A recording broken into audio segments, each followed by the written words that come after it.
Thank you. Just going to call this meeting to order.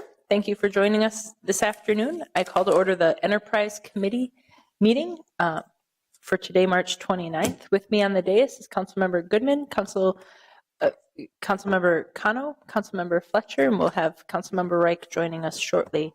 Councilmember Ward Sami had a personal matter and couldn't be here with us at the last minute. We have a quick consent agenda today and then some lengthy, good conversation about things that are working their way within our coordinator's office, both with the Arts and the Creative Economy program, a lot of what we do in terms of oversight of our city and results Minneapolis progress, and some department reporting. We also have a wrap-up report of the Minneapolis involvement in Super Bowl 52. So let me start with our consent items. Our first is a grant application for the Bloomberg Arts Challenge. Second is a contract for 911 handling protocol. It's medical priority consultants, and it's a contract increase. Item number 3 is our crime lab system support. Item number 4 is an RFP for CPED that we internally refer to as MINS, and it is implementing a new system to manage CPED's affordable housing and economic development initiatives. Item number 5 is a web content management system RFP. Item number 6 is about our utility billing software. It's a contract for implementation services, support, and maintenance of Encuesta. Are there any questions on these 6 items for consent? I'll move these forward. All those in approval, please say aye. Aye. Opposed? That carries. Next, we have the monthly city coordinators update, and I just saw her. And we'll begin through that with Gulgun Kayem. Thank you for joining us. Good afternoon. Good afternoon, Chair Palmisano, council members. My name is Gulgun Kayem. I'm the Director of Arts, Culture and the Creative Economy, and I work in the Coordinator's Office. I'm here to provide an update on the work of my program. Before I continue, I just want to acknowledge Amelia Brown, who should be in the room. Amelia joined Arts, Culture and Creative Economy in the fall as the Creative City Making Program Manager. So pleased to have her. Myself and Amelia are the 2 staff members in the program. So I'm going to move forward. Oh, can we have thank you. The program was created in 2011, and the mission of the program is to leverage the creative sector towards social and economic growth for the city of Minneapolis. So much of my work connects to the enterprise and also leverages the sector. It acts as a bridge between community and enterprise. The core programs or the core work that I do are held in these 4 categories: research and evaluation, arts policy and planning, frameworks that amplify local arts and culture, and I also collaborate with city departments. So for research and evaluation, the primary work is the Minneapolis Creative Index, but I also work as assigned in various projects. Currently, I'm working with Creative Minnesota, which is a statewide arts economic evaluation on the nonprofit arts sector that's led by Minnesota Citizens for the Arts. I also have worked with Minnesota Compass on their research committee to help develop indicators for arts and culture. So for the index was first established in 2013. It was developed to better understand the scale and impact of Minneapolis's creative sector, provide a framework for conceptualizing and understanding the sector, help educate arts leaders, track and compare the creative economy as a significant driver of economic growth, and help city government lead by aligning stakeholders to address sector deficiencies. As you can see, we seek to provide reliable baseline economic data and ongoing measures for us to track issues such as workers and occupations, There's a national index score that provides us a sense of how we're doing against the nation. And much of the information we provide is actually held in this page on our key findings. We also report on overall jobs and employment performance in the creative sector against other jobs. Last year, when we issued the report, we showed that 10.4% rise in the creative sector, which was actually a higher job growth than overall jobs. So revenues are also part of our ongoing data collection. We're able to compare and report on growth because of the data. We're pulling from national data sources. We also seek to reliably track and compare our performance against local and national performance, and also look for sector deficiencies. So, for example, in 2015, we added demographic data and disaggregated this information to look at creative workers across race and gender. We were able to do this because as new data becomes available, we are able to track and add more information to our knowledge of the sector and therefore make recommendations and address those deficiencies. In addition to numbers, we are also interested in hearing the stories and experiences of creative workers. This allows us to get a fuller, more nuanced understanding of conditions in our local creative economy. So on to arts policy and planning. The primary work in this area is the Creative City Roadmap, but I am currently also working with the CPED on the comprehensive plan, and also have worked with Meet Minneapolis on their planning process as well. So the Creative City Roadmap was adopted by the Council in 2016. It is a 10-year strategic plan developed to better align the city with the community. We provide, in this plan, it's a strategic plan that provides policy guidelines for arts and culture work, and these guidelines are now informing the comprehensive plan. A high-level look at the goals and values that are inside the roadmap. Number one is to amplify the local, and that really speaks to local arts, the diversity of local arts in our neighborhoods, and marketing and amplifying those. Number two, arts and culture connect people across differences. This looks at how the creative sector can effectively connect people who are coming from different cultural experiences. Number three, creative workers have the resources they need to thrive. This looks at the deficiencies in our creative sector and how we can help grow it. And fourth, arts and culture are part of community development. So that's a new area of development in the sector nationally and locally. And arts and culture is getting very engaged in community development and civic priorities. So those are the 4 priority goal areas. If anyone is interested, the PDF is online for further reading. We also collaborate with city departments. Creative City Making is the primary program through which we collaborate, but I'm also currently working with CPED Business Development. Currently, that work involves creative workforce training and technical assistance, and this comes out of the roadmap policies. And I'm also working, as I've already mentioned, with long-range planning on the comprehensive plan. The Creative City Making program is also new. It was began piloting in 2013. The program goals are partner city departments with community-based artists, advance the city's goal to eliminate economic and racial disparities.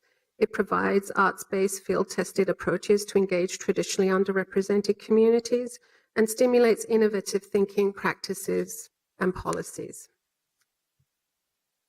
The origins of the program came out of our last cultural plan. So the 2005 Plan for Arts and Culture recommended integrating the arts into city departments and establishing an artist in residence program. As I mentioned, we began this work working actually with long-range planning. We went directly to staff in long-range planning and asked them what challenges they had in their work to better align what artists would be doing in residence inside of departments to first test out what they would look like. And we heard that community engagement was the primary challenge, especially for underrepresented communities who are not coming to policy conversations with the city. Other origins of the Creative City Making program come from city policies and goals. So the city's One Minneapolis goal is a primary driving policy, as well as our racial equity definitions. The program strategy was built through private, public, and nonprofit collaboration, using grant resources that were available nationally and collaboration with local arts organizations specialized in cross-sector training and evaluation. The objectives of the program are to use arts and design resources and practices to help departments develop their priority issues, as I've already mentioned, design and test new interfaces between the city and the community and new approaches to community-engaged policymaking, and enhance city and artists' abilities to facilitate community engagement through new tools to work effectively with underrepresented community. We have seen quite tremendous results as a result of the work that we've been doing. Some of the results have shown that simple, playful, mobile-friendly, approachable creative strategies reach underserved communities more effectively. In 1 year alone, we developed 22 new tools for civic engagement, 7 new strategies, 58 arts-based events, and 90% of the participants who engaged had never been engaged in a city planning project before. We have some data to also show that the differences between city engagement strategies and artist-driven strategies. Artist-driven engagement has dramatically increased the participation of young people and especially communities of color in city planning processes. And this data we gathered for the cultural plan.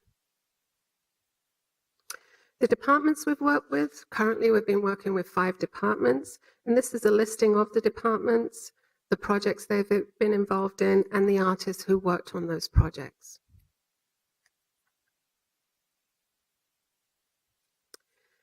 Frameworks that amplify local arts and culture. The primary project in this is the Creative City Challenge.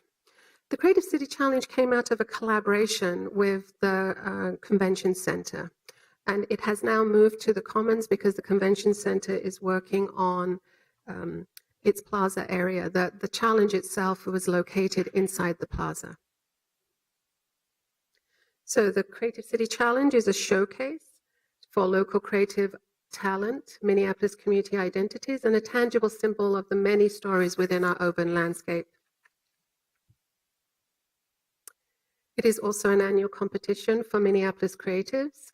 The result of the work is a temporary artwork that stays in the plaza for the summer, and it's also a social and participatory platform that provides programming. Here's a list of the winning projects over the years. It also allows us to collaborate with Northern Spark, which is a festival, a citywide festival. We collaborate, and the Creative City Challenge becomes the centerpiece that opens Northern Spark. We have programming inside of the Commons or the Plaza because of Northern Spark. And then the piece stays in as a reminder of Northern Spark in the space for the rest of the summer. And then we dismantle the piece and we issue the challenge again the following year. This is just a slide to show that because of the renovations, we moved to the Commons in 2017. Finally, under other duties, I have other duties as assigned. My primary work is to manage the Our Town grant process.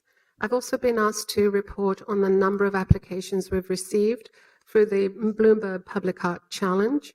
And so far we have 6 applications. I believe the application deadline was yesterday. Thank you very much. I'm happy to accept any questions. Thank you, Ms. Kayem.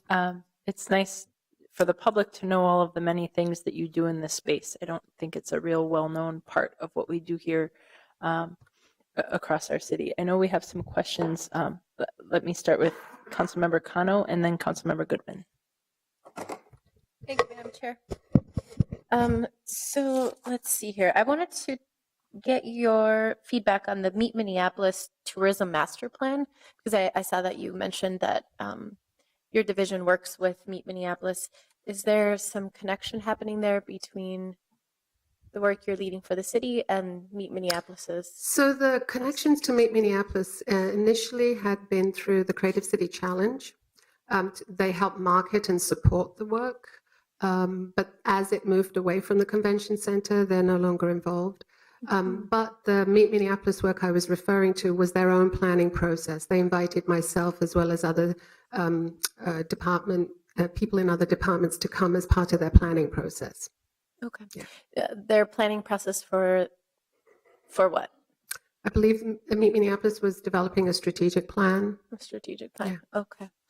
I would like us to look into this tourism master plan. I want to better understand how that master plan is going to elevate local artists, especially artists who are coming from communities of color, immigrant communities who tend to maybe not be the most sort of mainstream artists that might be able to connect to such a large organization such as Meet Minneapolis. In terms of the Creative City Making Project, is that still active? Yes, so yes, it is. The Creative City Making Project actually received funds from the Kresge Foundation last year, and because of that, we could bring on Amelia, and yes, it is active. We're currently scoping for new projects. Okay. It would be great to get a link to what's happening on that front, because I just did a simple Google search, and I'm not quite seeing how folks can kind of plug into that. But we haven't gone public with anything quite yet. Oh, okay. Will anything change given the Intermedia Arts plans to, I believe, like sell their building? I think that's what's happening. I might be a little disconnected from those conversations, but I know that there was some conversation of change happening, and so I just want to know how that's impacting the city, the creative city making. So work. Yes, the Intermedia Arts you may be familiar with is now selling its building. My understanding, having spoken to former staff, is that the programs themselves are seeking, really have left the organization. In terms of the Creative City Making program, I have spoken to the former staff of the program. I am not aware yet where they are taking their work, because the collaboration led to them developing approaches that they were offering to other municipalities. The goal of their work with us was to help us in terms of training and evaluation, and there is an evaluation that they did issue. So as far as where we will go with that, we're actually not quite sure. We're still kind of exploring that area.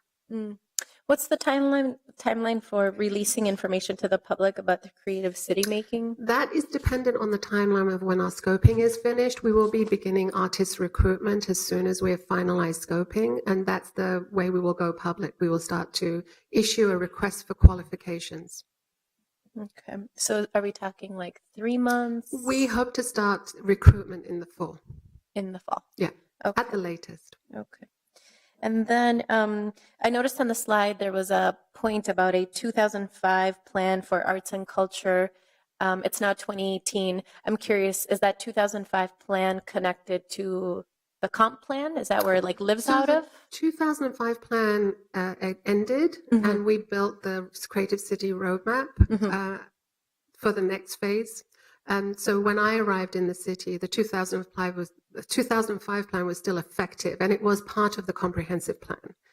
The Creative City Roadmap is now the new document, and that is going in as to be part of the comprehensive plan, because the way we've written it needs to be adjusted to fit into the comprehensive plan guidelines. Okay. So that's how that works together. Okay. Yeah. I had also heard about some cuts from the federal government to the NEA, and I lost track of those discussions. Do you know what the current status is of that? I will have to get back to you with details, but I do understand that the current administration is proposing to eliminate the NEA. Oh, eliminate it. Correct. Okay. By what? What's the time frame? I don't have the details, but I'm happy to report back to you with those details. And then my last question is regarding the ordinance that I had asked about. I think our city coordinator forwarded some language on that.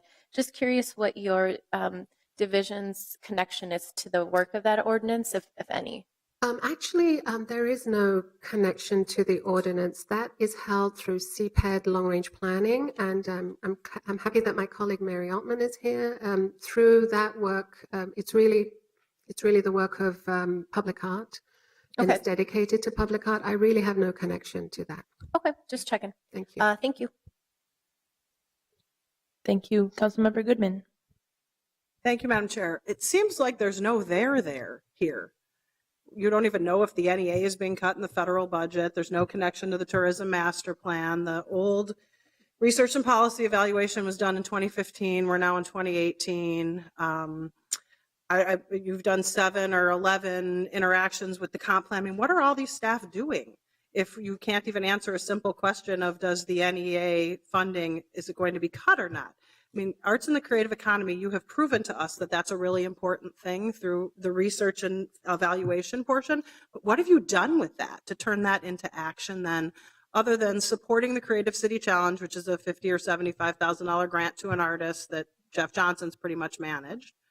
I don't understand how any of this is turned into any action. There's no actions. I have your report up. I'm looking at it.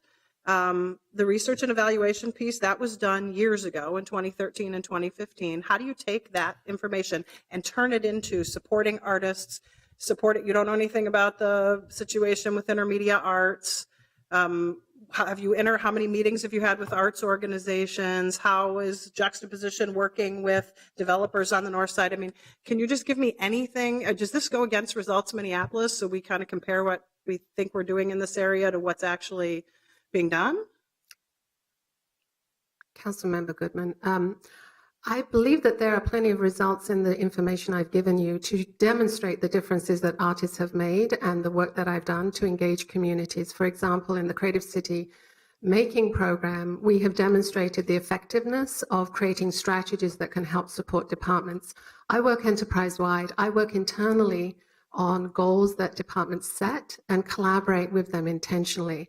As I've mentioned, some of that work is actually hard to define. For example, with the work we're doing currently with business development, that comes directly from a policy statement inside of the roadmap. That work was happily supported by Councilmember Reich and put us in line with developing technical assistance for workers in the creative sector. So currently we are developing that work. Research I see as an important part of understanding the baseline of the creative sector. So when we begin with research, we can begin to understand the deficiencies in the creative sector and know how to address them. We always provide recommendations in every report. We're currently working on those recommendations right now. I don't have, unfortunately, results to show you on those particular recommendations, but none of this work had been done prior to my arrival in the city. We're really working from very little information. And so research and data is where we start in terms of understanding how we need to move forward. Currently, we're working on evaluating where creative workers are working in the city in support of some of the land use work in the comprehensive plan. And if you do look at the comprehensive plan carefully, especially those areas that detail arts and culture, you will see the Creative City, the Minneapolis Creative Index quoted numerous times. So I know that information is being used. It's also been demonstrated in my work with Compass, a statewide organization that has had me come and help advise on their indicators, as with my work with Creative Minnesota, which is a citizens group helping me come and advise and share information. They have taken our recommendations on looking at the sector across nonprofit and for-profit activity and are actually now aligning because of the work we've done. So I would like to submit that actually the work I'm doing has had systemic change locally. And I'm very happy with that work. However, I do agree with you. We could do more work if we had more capacity, more resources, and staff to put towards addressing some of the priority issues. I'd be happy to do that. Madam Chair, this isn't about you personally. You have more than, it's not just you in this department, all right? There are a number of people, and I could, for example, tell you what Mary Altman does. Like in my world, Mary Altman coordinated the largest single public expenditure of city funds on public art in the history of the city, working with artists, making Nicollet Mall fabulous, fixing the clock, creating a map, creating videos and live video for people to see. I mean, I can tell you what Mary Altman has done because I've seen it happen. All of the others, these are like taglines to me. The Creative City Roadmap was done in 2015. We're now in 2018. You would think that there would be lots of measurables. And I mean, just listening to Councilmember Cano ask questions about what have you done in these very simple areas, there aren't real answers to that. And I wonder if we had arts organizations come in and say, how does the city's creative economy and cultural roadmap, how has that affected your arts organization? They would say, what is that? Like, I would argue they don't even know what it is, because I'm having a hard time following all of the taglines that have been mentioned in this presentation without seeing any actual outcomes. I agree, your department has been very involved in the comp plan, and they've figured out really cool ways for people to communicate via the arts in the comp plan. But I see so much more need out there in the community. The tourism master plan is one example of where there really needs to be arts in the creative economy involvement. And you have like 4 staff people, right? It's you and a couple? It's myself and Amelia, who's devoted to one program. And then Mary doing other public art. Mary does not report to me. Mary works in CPED long range planning. Well, I know what she's doing.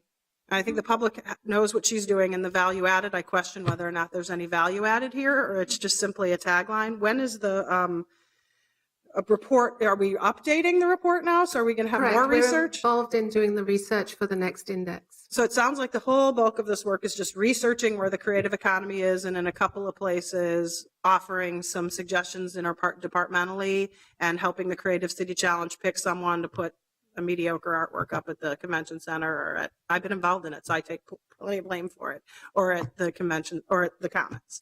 We also help One Minneapolis goals be driven through collaboration with departments. So as I mentioned, through creative city making, we have engaged with departments to help with their community engagement strategies.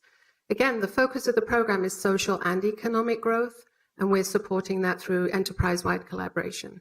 Okay, well, Madam Chair, I would like to see some direct results from what is supposed to be happening through the Results Minneapolis process that says, here's how we're going to measure whether or not this is a success. I guess I can only make the comparison to the public art program, where you can point to massive achievable goals, curating the entire collection, moving pieces off of Nicollet Mall. Only one person does all of that work. And so it seems to me as though this process should also have some actual deliverables rather than holding a competition to put up an artwork at the Commons and facilitating a grant program. I mean, if any other department said that their big achievement was facilitating a grant program, we would wonder what they were doing. And I'm wondering, and hearing Councilmember Cano's questions, I'm wondering now even more.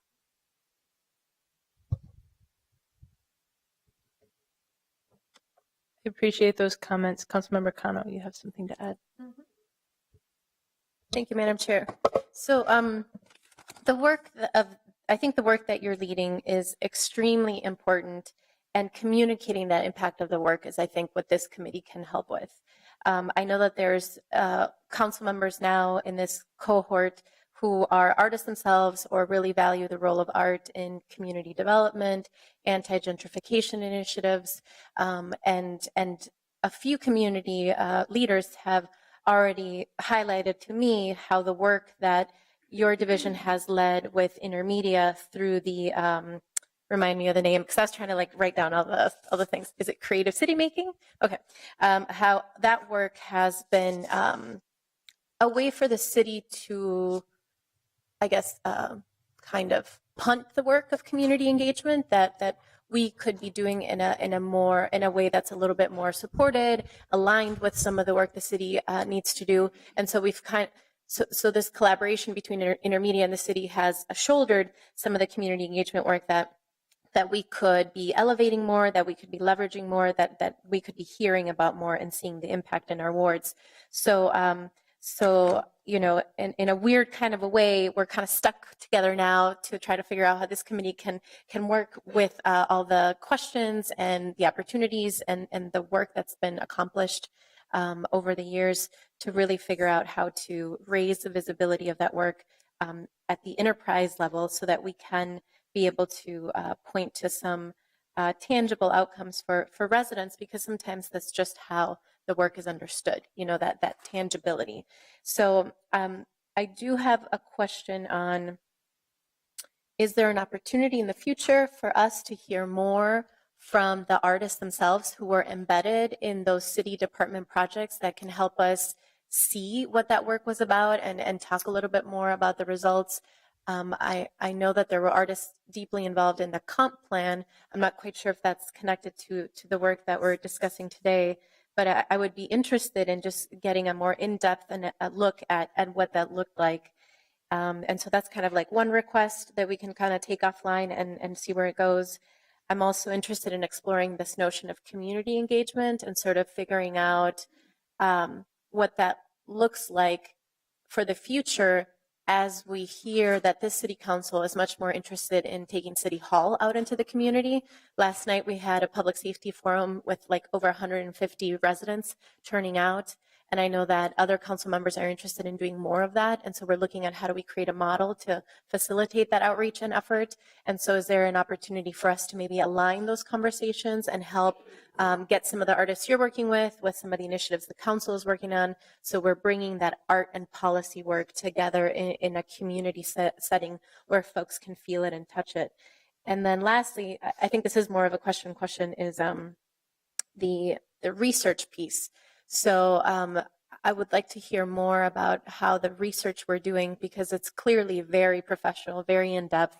It has a lot of information, but I would like to know how we translate that into policy changes, program changes, funding streams. I just need to kind of better understand that, and maybe that's just like a briefing with you and I, but I would like to just know more of that so that the research that we're yielding is that we're doing yields to some tangible changes that I think artists in our community do want to see. You know, folks are always asking, like, how much money does the city put into arts and artist groups? And I think this connection with the Bloomberg grant, where they have been pushing us to think about how does art solve some of the pressing civic issues of our lifetime, is really a conversation we need to unpack more, and that I think we can help our communities have so that we're ready to compete for some of these major grants. You know, we're talking about a $1 million grant minimum without counting, you know, leveraging outside money. So if you could help me understand a little bit more about the research part and how we can connect that to other conversations internally and externally, that would be great. And anything else I just mentioned. I'm happy, Council Member, to take the detailed conversation you'd like to have offline so we can get involved in that. And yes, I do believe there's tremendous opportunity as we begin to integrate creative city making more closely and institutionalize it into city. There's lots of opportunities for us to connect better with policymaking conversations. Absolutely. Thank you. Thank you. And that is part of the function of what we want to do here on Enterprise. So I appreciate those thoughts. Councilmember Reich. Thank you, Madam Chair, and I appreciate the conversation and dialogue. And speaking on behalf of the Northeast Minneapolis Arts District, and of course that's shared by my colleague to my left here, the people who are really intentionally trying to create both respect and economic import into their activities, the data that you've created over time by that leadership and communications with me, and of course I've been intimately involved in a lot of the development of this, has been very much appreciated. You've put artists not at the edge as something kind of neat and cool, but you quantify their impact in an economic way that can transcend just people who inherently appreciate arts in our community as that neat thing or that vibrant thing, all very loosely defined. Here we have very quantifiable, measurable, and therefore manageable data sets that can help guide us moving forward in this very serious and centralized way. And so from my perspective as an economic development tool in an area that really desires to be taken seriously and have the data to empower themselves, to date it's been impressive. Now, do we have in this presentation the tangibles, the direct, the point twos? Perhaps I think that's what's being called for, and I can see that how that could be desired. And when you take something to the street, they want to see how it impacted them on the street. We're paying money for it with our tax dollars. What's the benefit, particularly for those who may not be inherently ensconced in this sort of area of arts or creative economy? The other thing I'll say is that it's probably also a function of the fact that you're in the coordinator's office. It's going to be inherently something that sort of just explain what that does for the city of Minneapolis, but we know with our current government, that's the ghost in the machine. And so the activities of that department will always be sort of floating through the enterprise, but because this is art and it's so celebrated, somehow it's got to get out there. I mean, Mary Altman gets to go out and have these very cool projects done. They're very complicated, and they're there. You can point to them. I think at some point you just have to have the point to.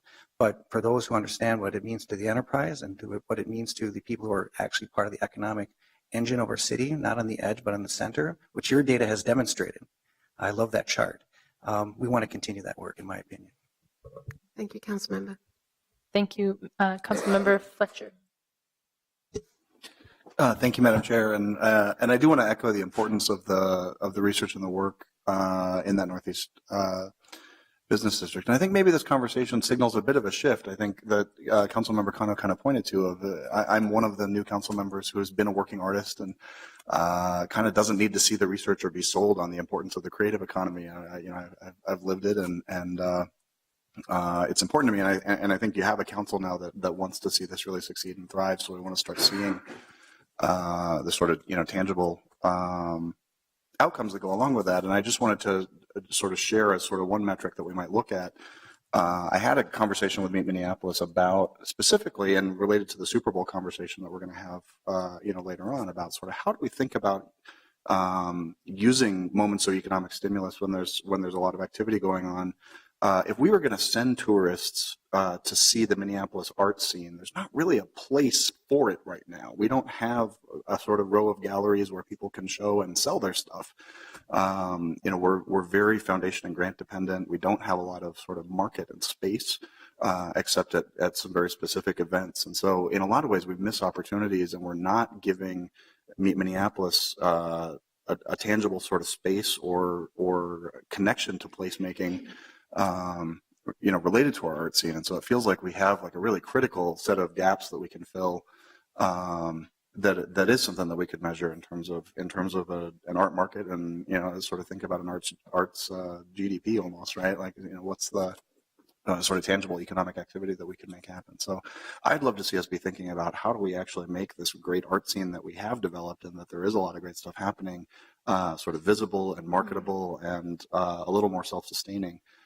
Particularly in relationship to if we are going to spend the money, and I mean, we're going to talk a lot about how beneficial it was to restaurants and bars and all kinds of other businesses around. How could we have distributed some of the tourism dollars that came in to our city to working artists, in our city, and how can we think about that more? So I want to just really support the research and the work that you're doing, and I think signal my real interest in seeing some sort of tangible follow through and visible placemaking and creation happen in the follow up to these reports.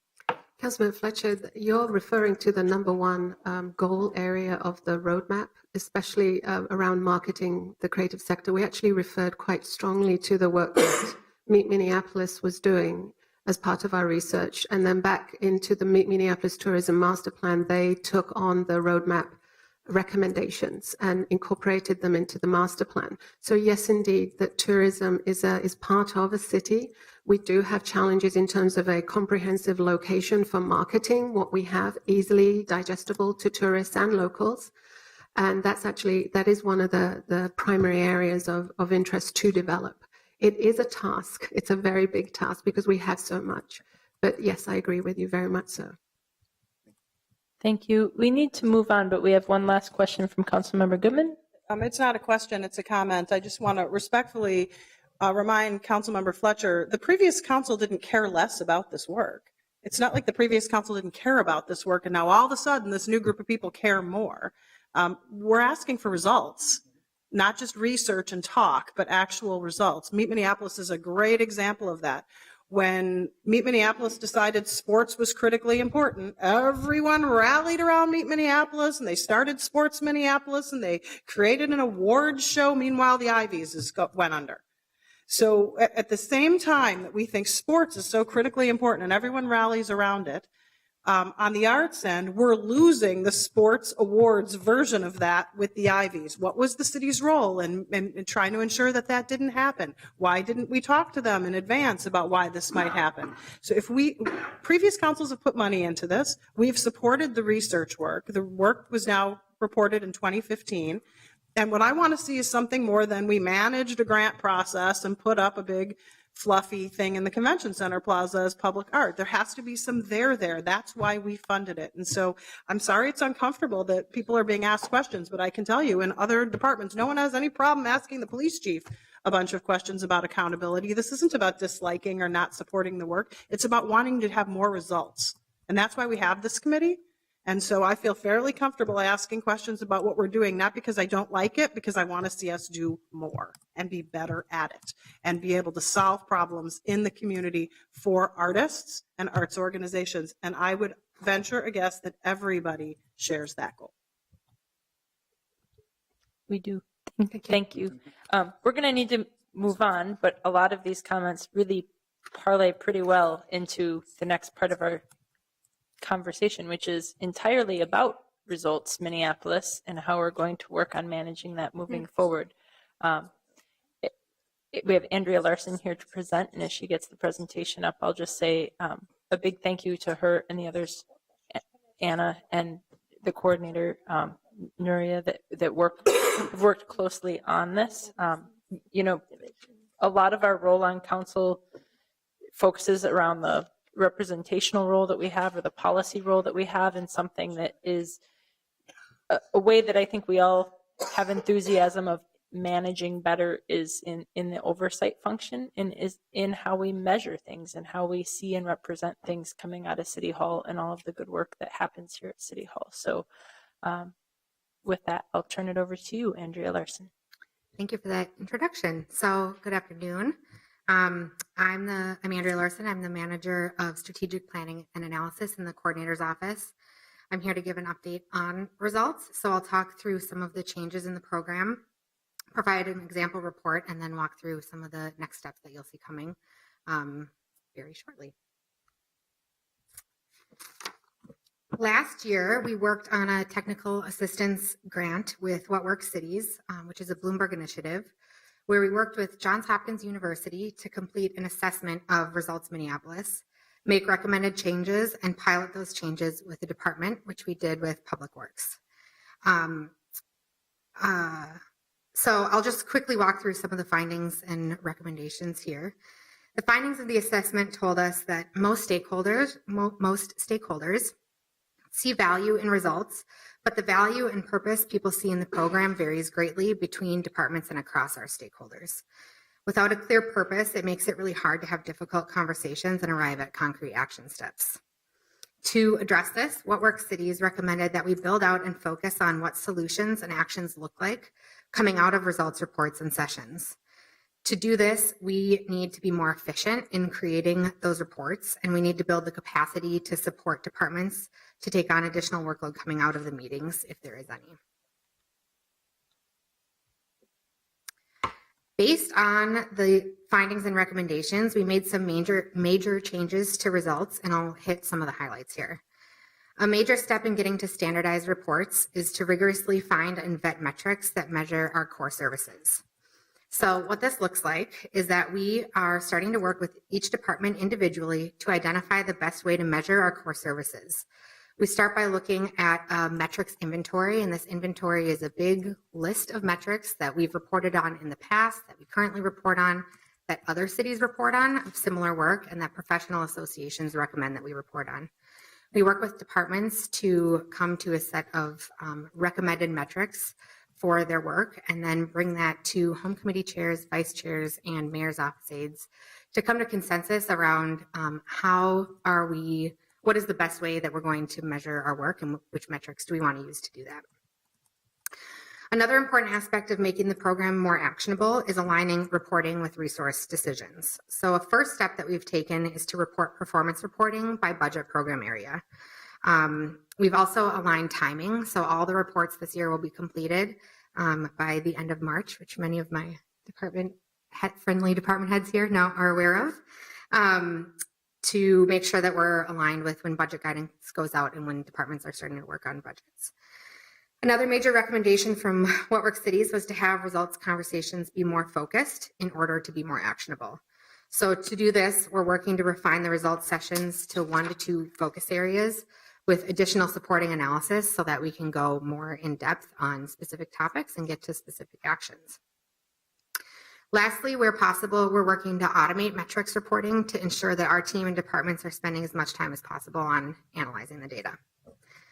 Another of What Works City's recommendations was to work one-on-one with departments to start reporting under this new program, rather than flipping a switch to have all departments start reporting on the new program all at the same time. This means that we've started working with some departments, which I'll go into detail next, to roll onto the new program, but not all departments have or will be reporting under that new paradigm for this year.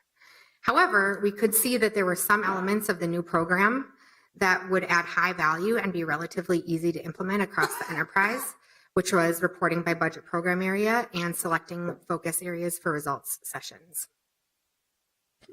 Before you move on, Yeah. if I can just pause a moment, we're talking about the metrics that we're going to be using going forward in a really consistent annual way. And that's not always something that was done in the past. And I like the structure of engagement and buy-in that you've set out here.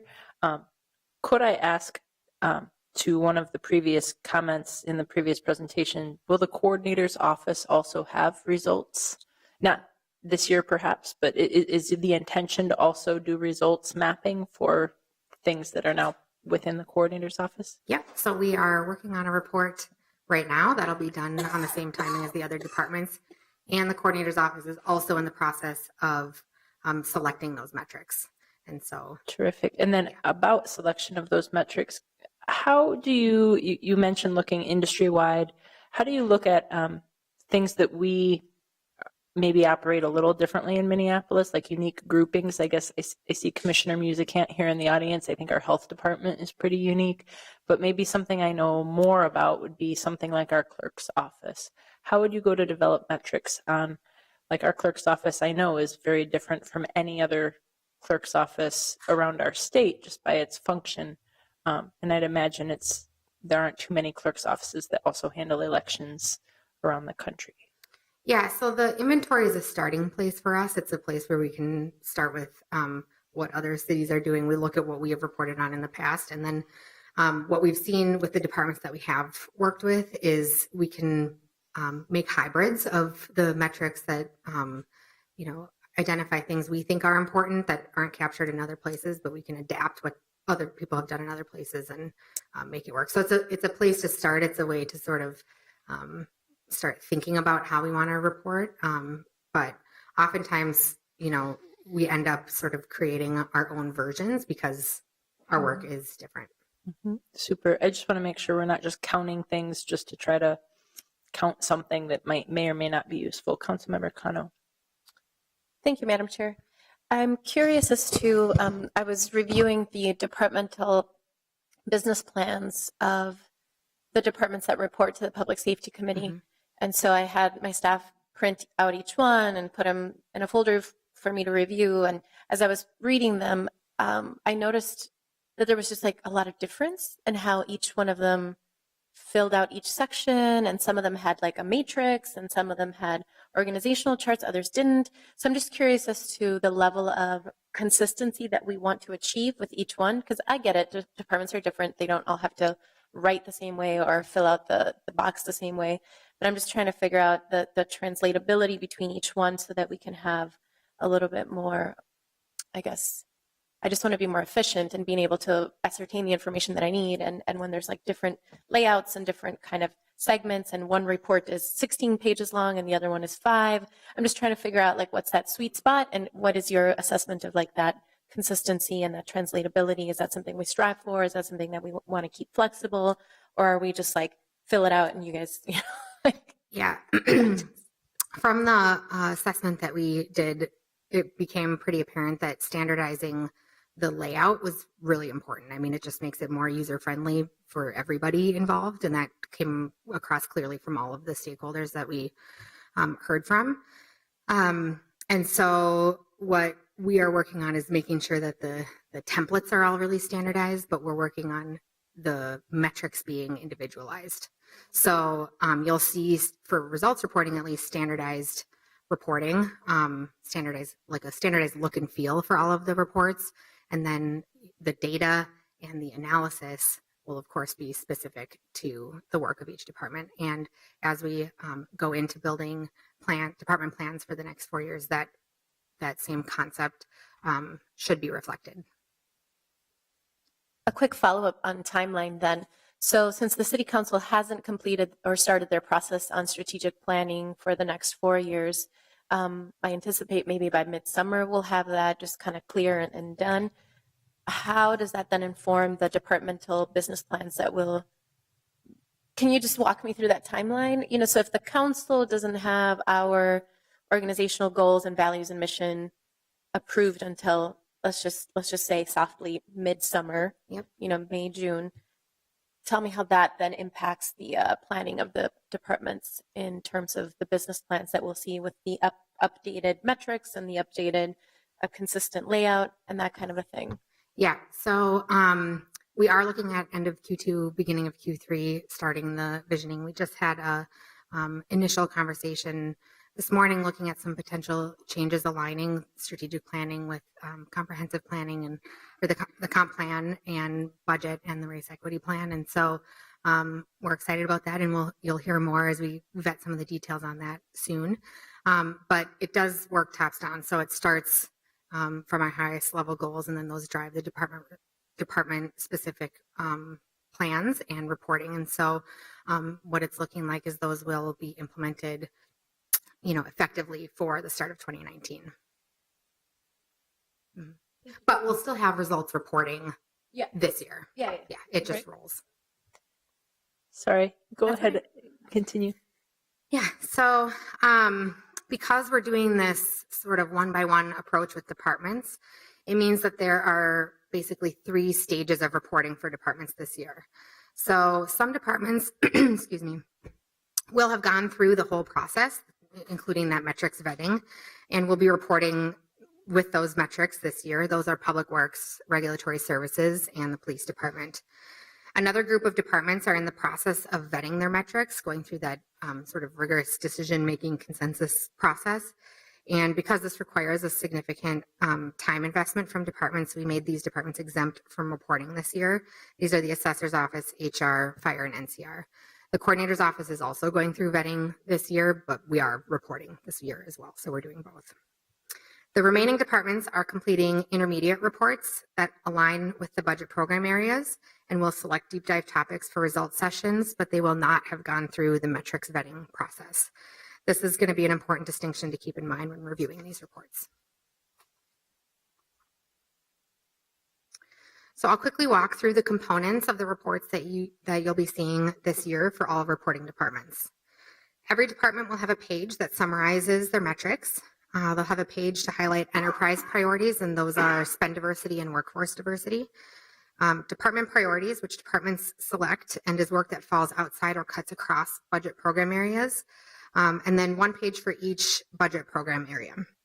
It's important to note that this is all, that I'll show you some specific examples here. This is all sample data. As I mentioned, final reports are due tomorrow.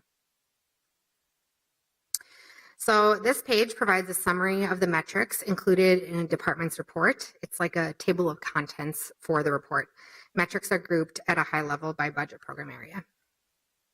I'm going to just click through this quickly, but stop with questions.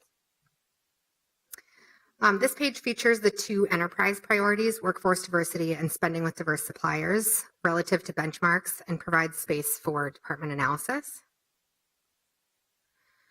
The department priorities page is an optional place for departments to briefly explain 1 to 2 department-wide priorities, along with data to show progress.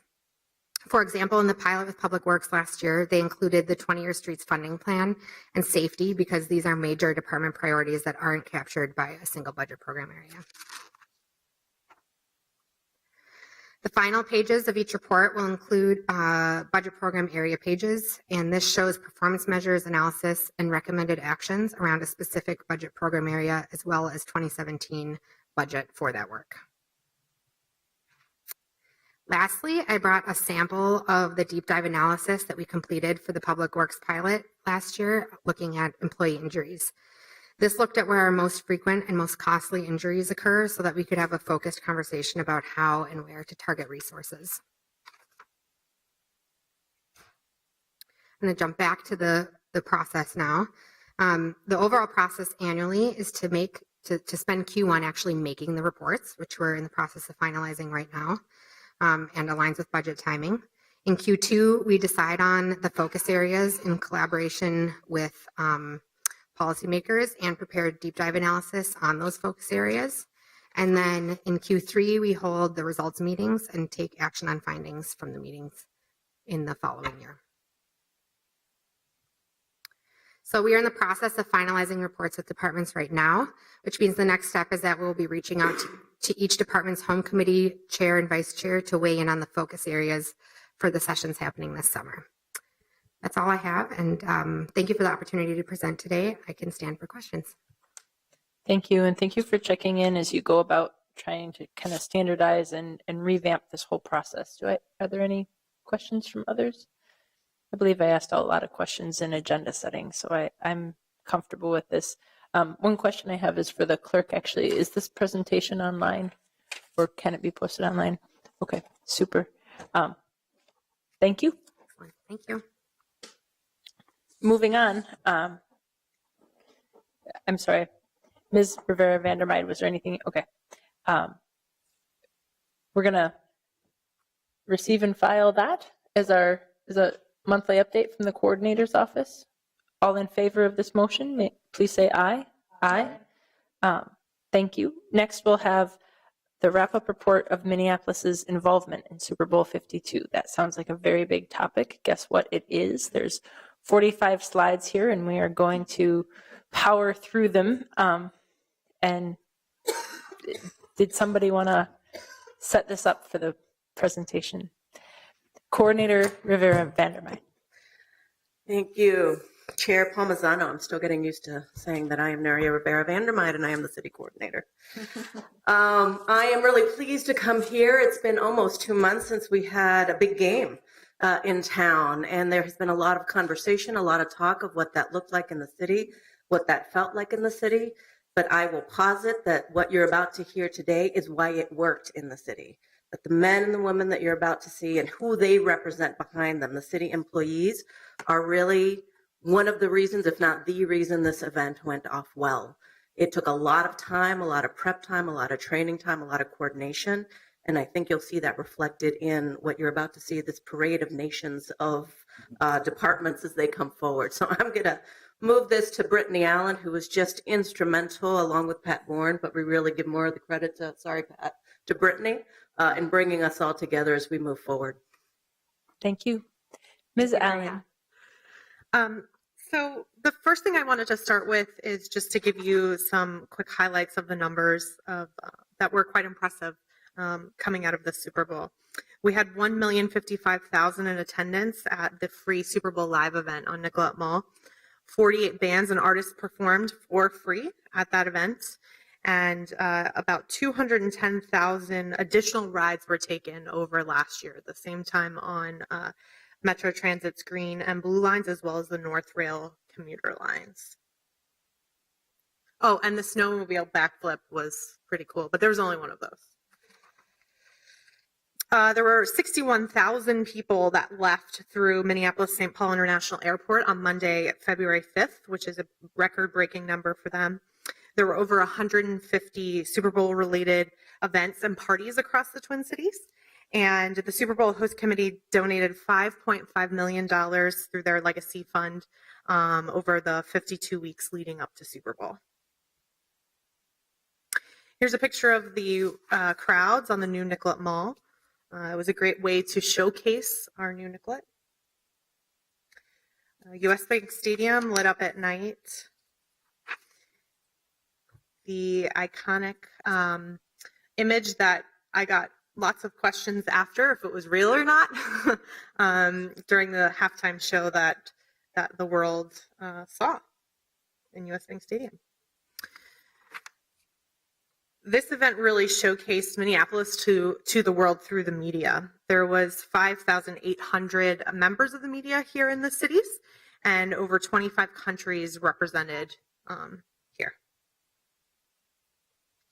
As I mentioned, the Legacy Fund was a huge part of the Minnesota Super Bowl host committee's effort. They provided grants, and their focus was on healthy children throughout the state of Minnesota. They also did a great job in reaching out to the homeless with Minneapolis PD, and with a successful collaboration of public and private partners. They led a very successful anti-sex trafficking campaigns, as well as some successful rescues during that time. Also, the Pass Your Parka program was came in at the last minute, but was a great addition to the event. And there were 28 nonprofit events throughout Super Bowl week that went on. The event successes, we had no significant incidents, and I attribute that to great planning and some luck. There was unprecedented cooperation amongst stakeholders, both private and public, and all the people behind me will tell you all about that in their specific areas. Effective communication was key. We established this central coordinating point in the coordinator's office, and that seemed to work really well. And then the city staff worked really, really hard during this event to make sure everything went well. And I will turn it over to Mark Ruff. Before we do, Yeah. Ms. Allen, we just need to thank you. For the public and for people who don't know, Brittany Allen and Pat Bourne were the liaison to the host committee, and that's a really big role for us to have you represent us. To help hold the public safety and operational pieces of an event like this together, it could have been seen as insurmountable given the location we were trying to put this event on. My understanding from many others engaged in this effort was that you pushed back when needed, and you always kept people coordinated. So that's so important. If anything, I keep getting resounding feedback that you were the epitome of coordination and also helping us learn for things in the future, which was something that we really wanted to get out of this. Thank you for pushing us hard, and thank you for always having such a positive attitude. I never was in a meeting with you when you weren't smiling and excited about this, and I'm not sure I can say that for everybody involved. So as we continue to run through this presentation, we just want to thank and appreciate you for everything that you've been doing, and you have been the point person for all of this. So Thank thanks. you, Chair Palmisano. I really appreciate it. Mr. Ruff.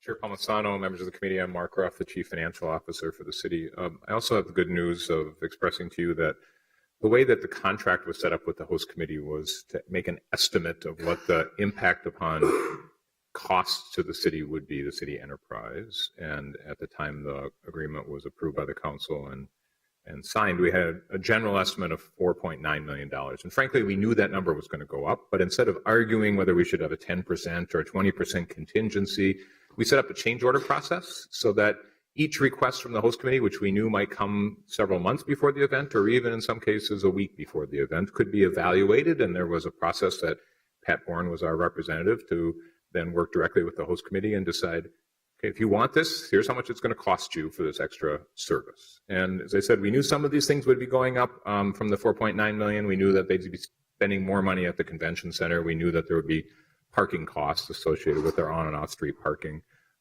So that out of that $4.9 million number, I think the number we came to is just about $7.5 million.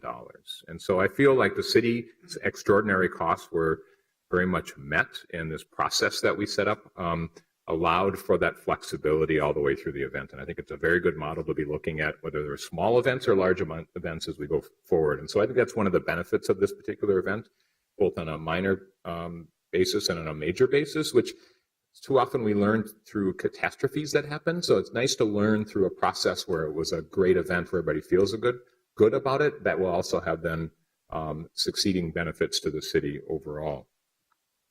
So out of that $4.95 million or $4.9 million, in addition to the issues that I laid out, the event did pay the full amount of fees. So we had lane use fees, we had all of the licensing for all of the different parties, and those were paid by all of these events according to what is the regular process for the city. And the convention center, I think they feel like this will help contribute to a record year. It was not just the public events. They also hosted some other private events too that were very good for their bottom line. So that is a good thing, I think, all around for the city. So I just want to say, as the CFO, I think we were all a little uncertain on how this was going to turn out. We felt like we had a good structure, but I think all in all, it exceeded my expectations for financially how this event operated for the enterprise as a whole.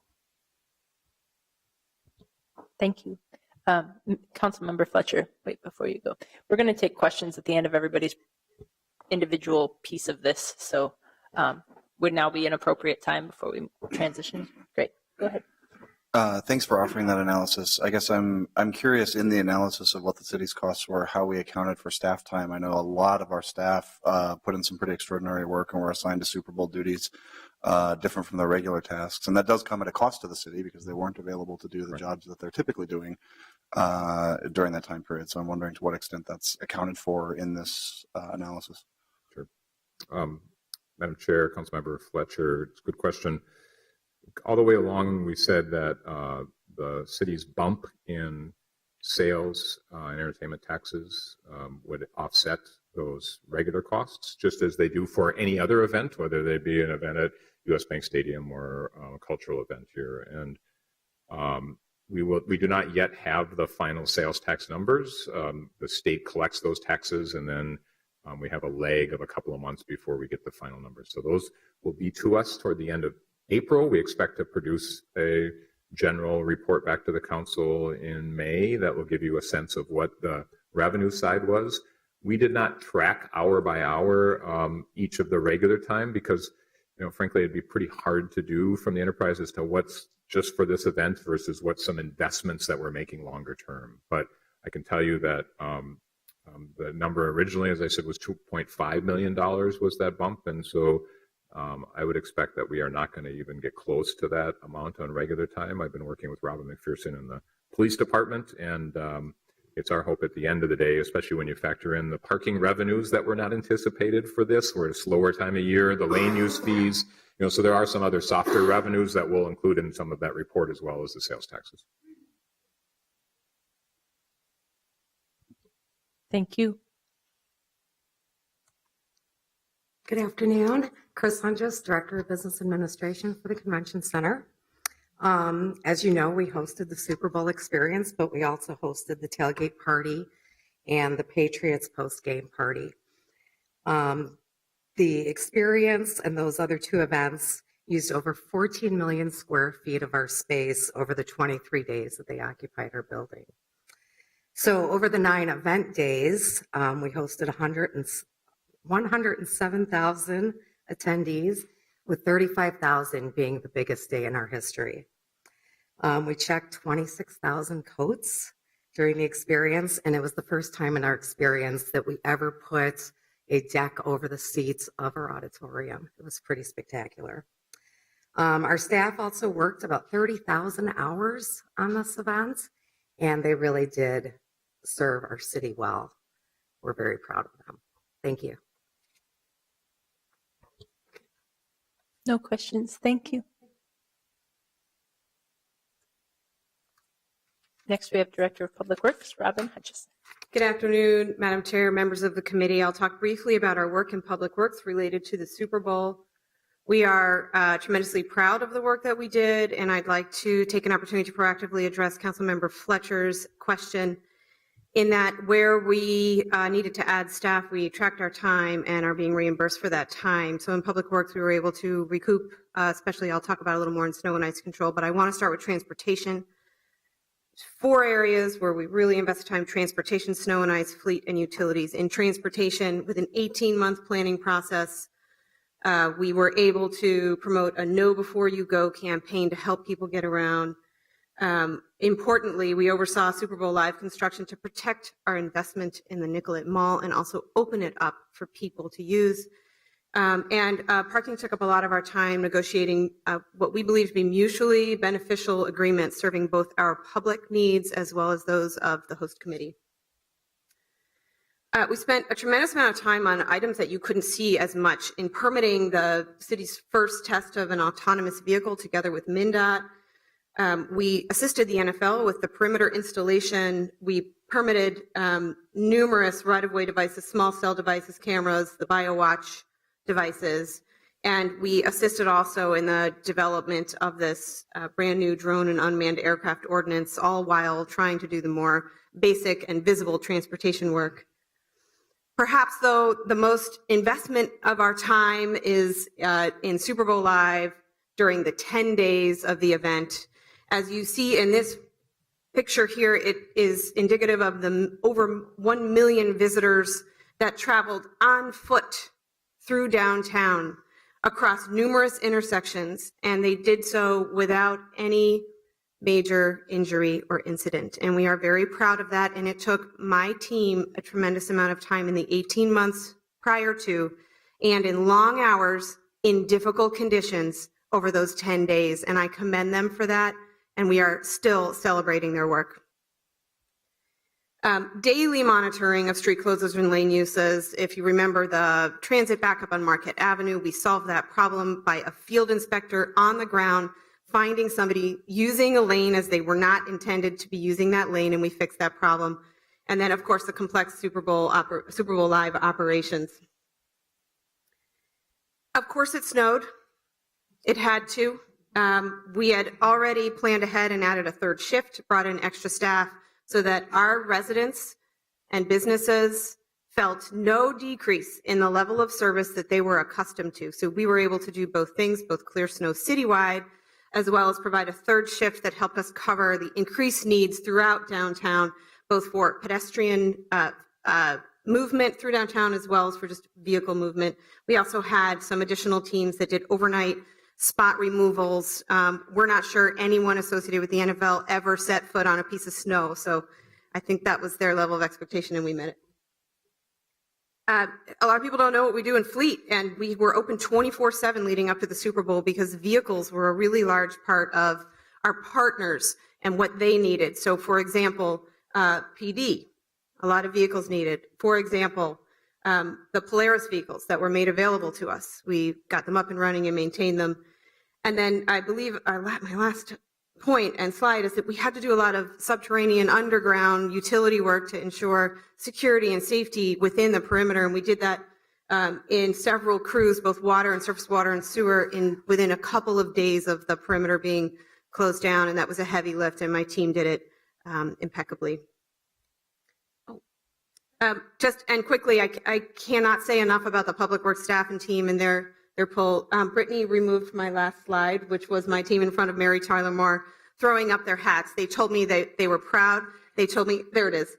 They told me you moved it on me. They told me that they thought it was fun and rewarding work. And that's just a success for us all the way around.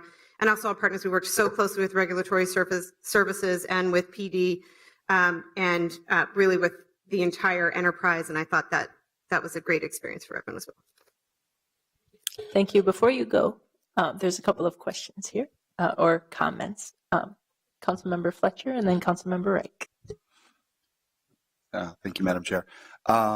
So I want to agree with your assessment that TPW staff did a really terrific job, and in fact, the Know Before You Go was incredibly effective and highly, obviously a lot of the street closures were highly impactful in my ward, and people were able to plan ahead and understand what was happening. And I got very, very few complaints. And in fact, I just want to sort of register for the record that the only real focus of complaints that I got was a couple of park board street closures. That was one area of coordination that didn't that we can improve on for next time. So I just want to name that as a thing that we want to make sure gets included in the Know Before You Go, so that we're messaging the entire set of closures. But that was a very minor glitch in an extremely complex and well executed operation.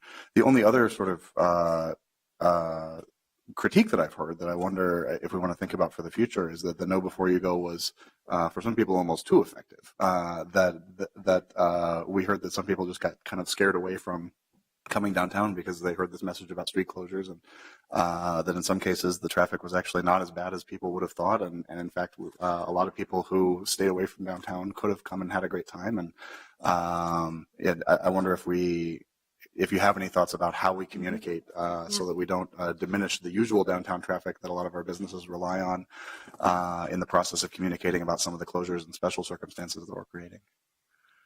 Madam Chair, Councilmember Fletcher, thank you for raising that. The Know Before You Go had very specific messages that we crafted together with the host committee that said, come downtown.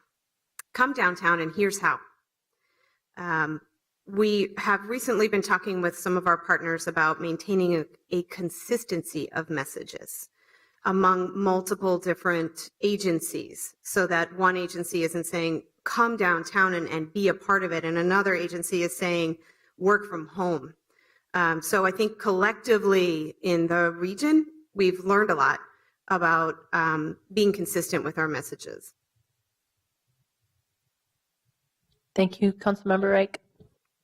Thank you, Madam Chair, and you spoke well to how well the department and everyone you represent here today and all their work. But based on some feedback, I wanted to give a special shout out to Mr. Wirchis. I think what he did was quite exemplary, and I heard a lot of feedback from outside partners of his critical role. But as to your earlier point, the department worked as a whole to really get this done, and it was quite impressive. You know, when you have an event like this, it really is a test to a city, a showcase for the city on a couple big points. You know, is it beautiful? Is it fun? And does it work? And your department delivered on that last. This is a city that works unquestionably. And sorry, Miami, we can. If you had a snowstorm, you couldn't handle it like we could, for sure. The other thing I'd want to point out with the different sort of events that we've had, we had zip lines, we had snowmobiles, all kinds of different activities that happen that are not necessarily reflected in our current complete streets. And so with these different modes, we might want to look forward as we do our Access Minneapolis plan with the given attention that has been accumulated through that exposure. So. And, Madam Chair and Councilmember Reich, thank you for saying the name John Wirchis, and you're absolutely correct. And I will share with him your specific shout out, and I'll offer my own. Again, it wasn't just that we had great staff; it's that we had an amazing leadership through John Wirchis from starting 2 years ago, long before I even arrived here. John had the ball and did an amazing job. He wasn't able to be here today, but were he in the office today, he would be here and he would be right behind me. Thank you.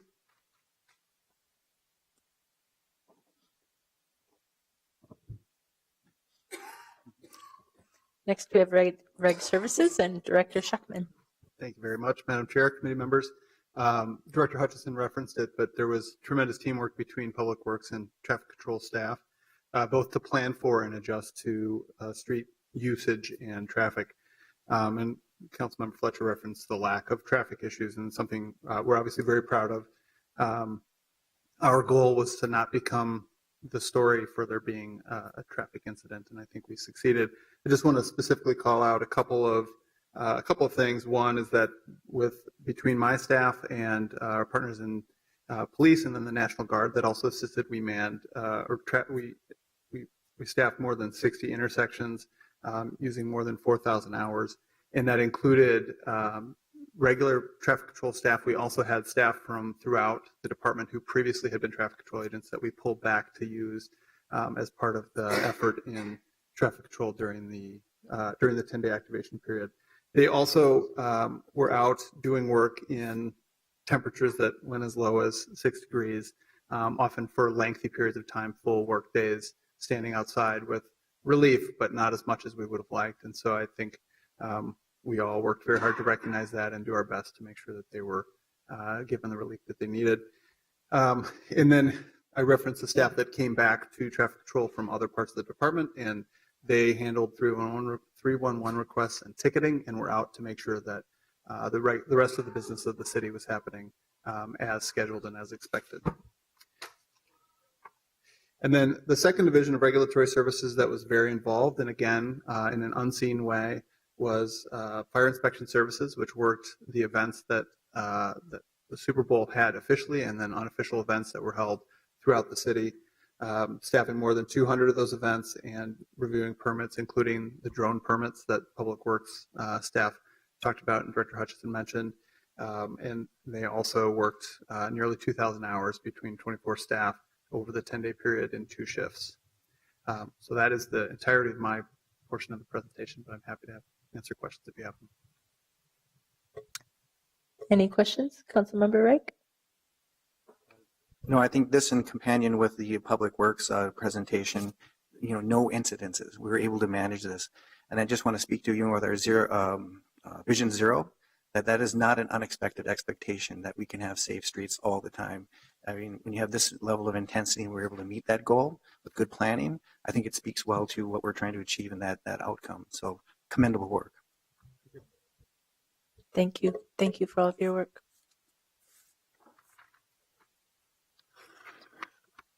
Good afternoon, Madam Commander Chair, Gerlicher. council members, Commander Scott Gerlicher. I'm here on behalf of Chief Arredondo. This was an unprecedented, obviously, public safety operation, not just for our city, but metro-wide. Really, we have not seen anything like this ever in the magnitude and scope of what we experienced over these 10 days. As such, the Minneapolis Police Department served as the lead law enforcement agency, putting together all public safety planning and coordination metro-wide for all things Super Bowl. In doing so, we involved significant federal resources, as you'll hear about in just a moment, and we really could not have pulled this out without that federal assistance that came our way in a variety of fashions. In doing the public safety planning, again, a 2-year planning process involving 41 specific public safety planning operational groups working for almost 2 years, putting together operational plans for just about every aspect you can imagine as it relates to public safety. I use the term unprecedented a lot because it really was unprecedented planning and collaboration, obviously with all of our partners here within the city, but also throughout the metro area, as well as the airport, as well as all of our private partners throughout downtown Minneapolis who were instrumental in helping us. We did a number of trainings leading up to the Super Bowl for all of our officers and other officers that participated. We had 60 joint powers agreements and involved police officers and deputy sheriffs from all over the state of Minnesota that came largely to our city to help us pull this off. And a number of different command and control structures that seemed to work very well for this particular event, to include a multi-agency command center, which really was boots on the ground management of all those resources. Again, not just here in Minneapolis, but metro-wide, to make sure we had that seamless transfer of authority and control throughout the metro area.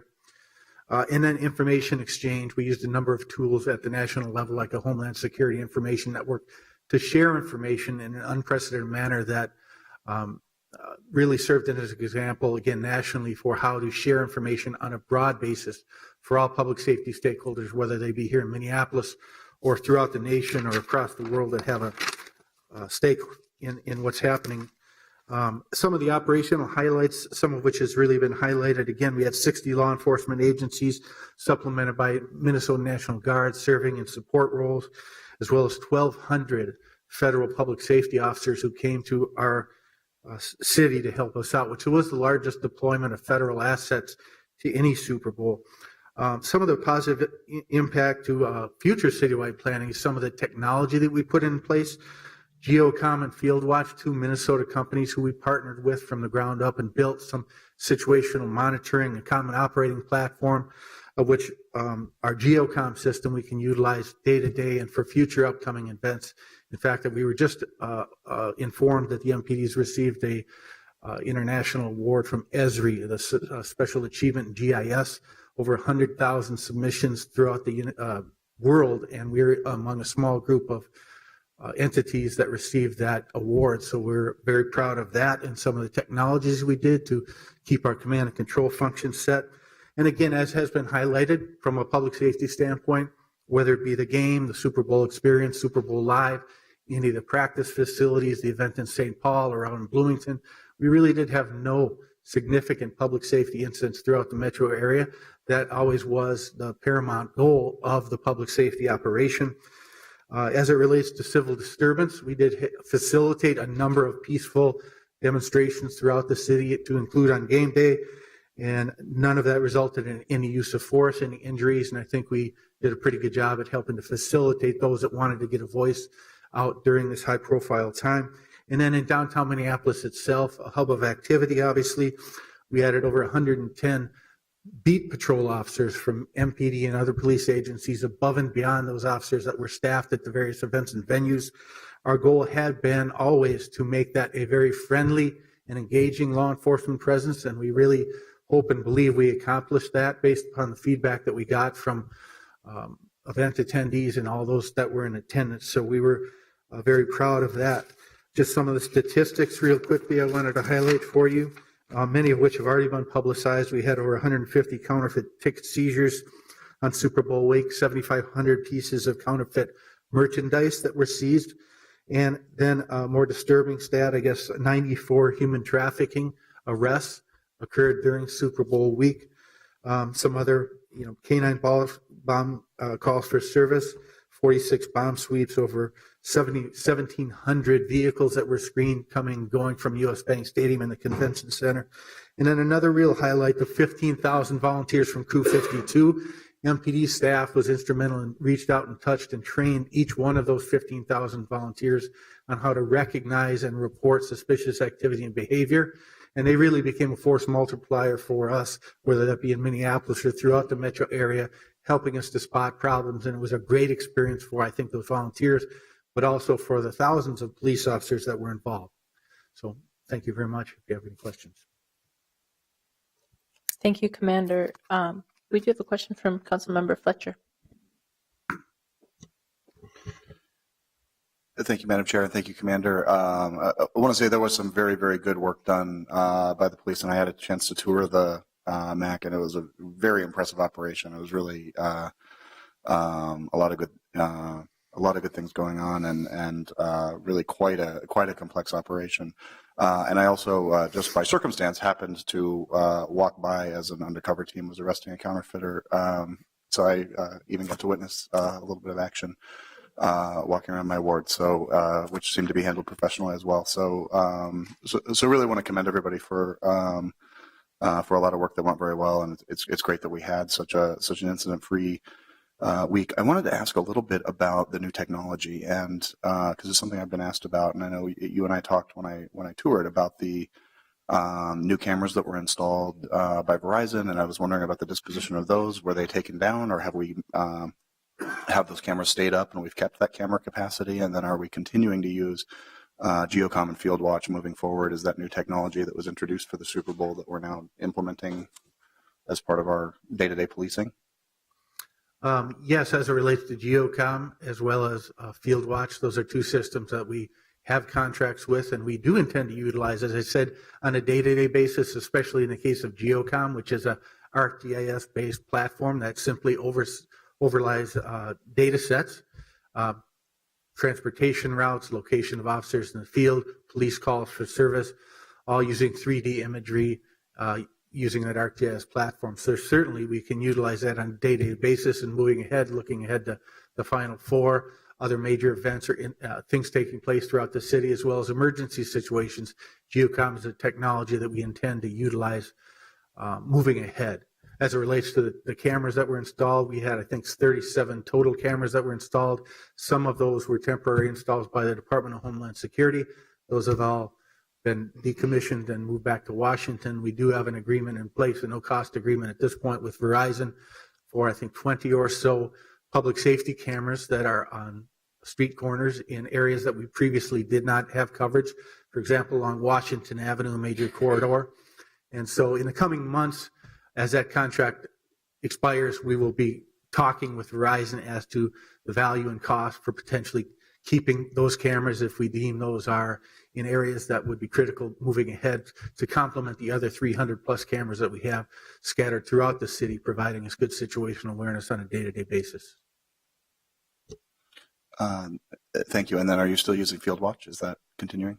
Yes, that's really more of at this point, a special events oriented application, using a phone application that shows us using the location real time of officers as they move about, and they're also able to live stream video, as I think I explained during our meeting session.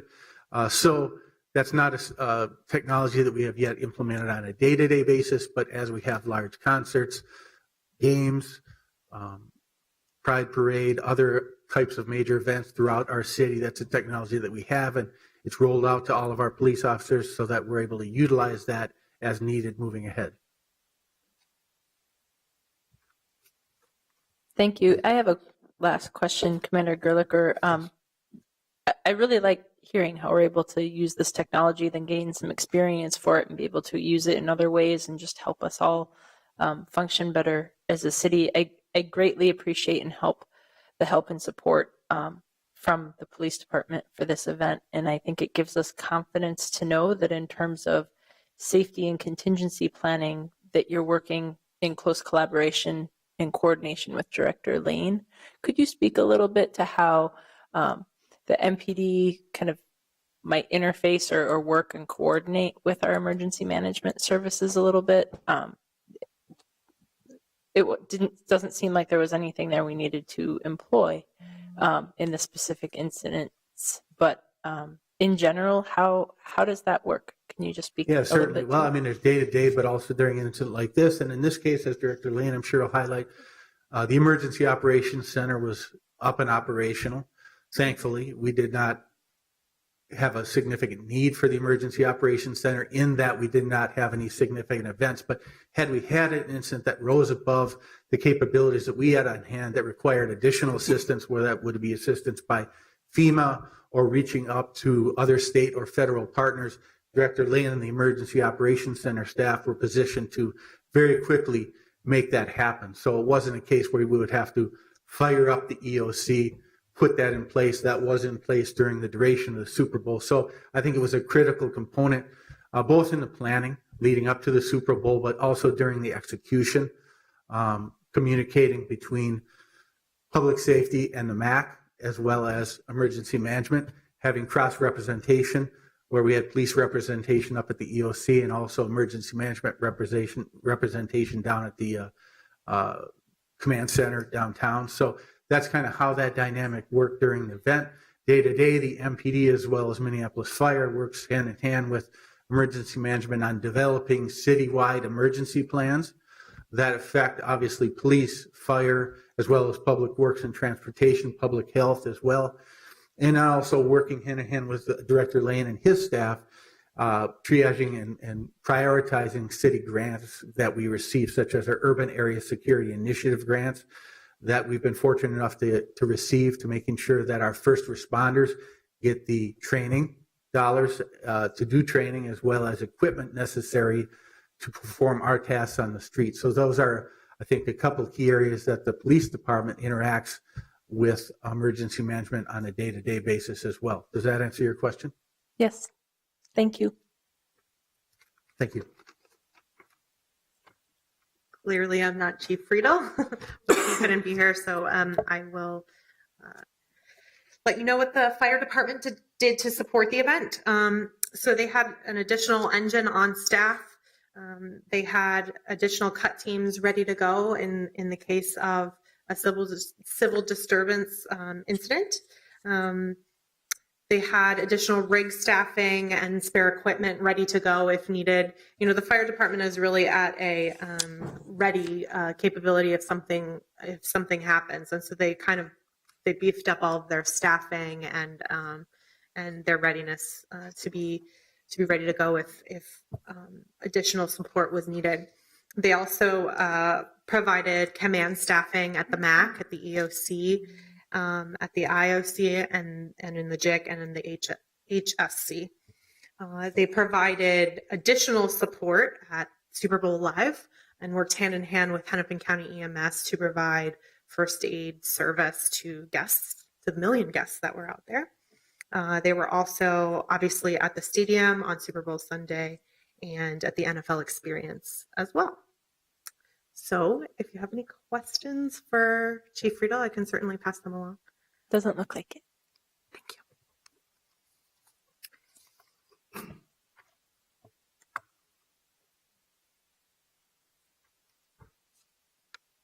Thank you, Madam Chair and council members. My name is Janelle Harris, and I'm the operations manager for 911. So I am here to speak a little bit about the public safety emergency communications that were employed during the Super Bowl. As you heard from Commander Gerlicher, there were over 60 different law enforcement agencies, and that doesn't even count all of the public works and reg services and fire services and EMS services that all came together that needed to talk to each other from a lot of different areas. So we had local, regional, state, federal that all came with their own communications equipment, and we had to build a plan to allow everybody that needed to talk to each other the opportunity to do so in a quick and easy manner, and then train that out. So we worked very closely. We had staff represented at almost every public safety meeting that we found out were taking place. Interoperability was huge for our considerations. It just had to work, and it had to be flawless. And we made sure to do that. So we provided countless hours of training and training materials, not only to the boots on the ground responders, but also to the different communications personnel throughout the state.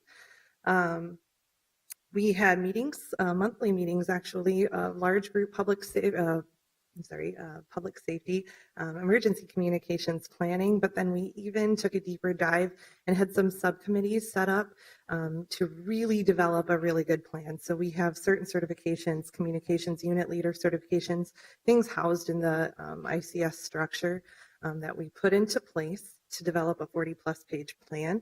We also know that there are opportunities for plans to fail. So we set up an alternate communications plan that really dug into all levels of failure. So whether radio antenna breaks all the way up to the entire system fails for some reason, we had plans in place to fall back on. We also had separate meetings with cell carriers. They had personal interests, but they also supported emergency response as well. So we wanted to make sure they were engaged at all points.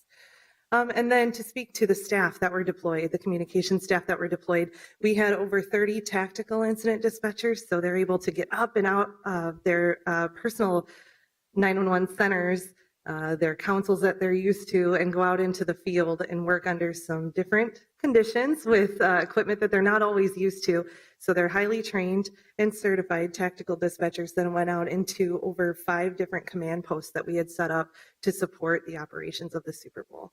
And I think you'll see some pictures there. We have a command post even inside US Bank Stadium that we have dispatchers that are working out of. So thank you for your time, and I'm happy to stand for any questions.